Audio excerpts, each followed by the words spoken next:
BC రిజర్వేషన్ల పెంపుకు కేంద్రంపై ఒత్తిడి తెచ్చేందుకు ఢిల్లీలో చేపట్టిన ధర్నాకు బీసీ సంఘాలు పెద్ద ఎత్తున తరలి రావాలని కాంగ్రెస్ సీనియర్ నేత హనుమంతరావు కోరారు. ఈ నెల 5, 6, 7 తేదీల్లో బీసీ రిజర్వేషన్ కోసం ఢిల్లీలో పోరాటం ఉంటుందన్నారు.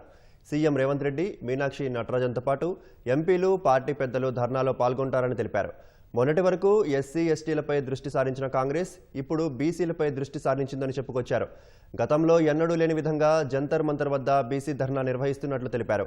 బీసీ రిజర్వేషన్తో ముస్లింలకు మాత్రమే లబ్ధి జరుగుతుంది అనేది పచ్చి అబద్ధమని హనుమంతరావు స్పష్టం చేశారు.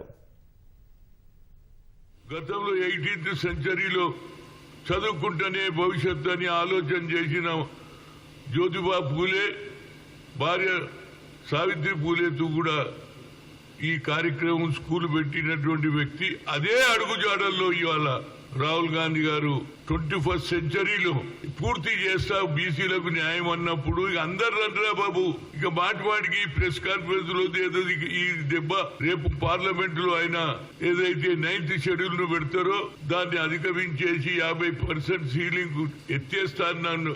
యావత్ భారతదేశంలో అందరు చూడాలని ఇంత పెద్ద సభ జంతర్ మంతర్ లో జరగలేదని నేను అందరికీ అపీల్ చేస్తున్నా.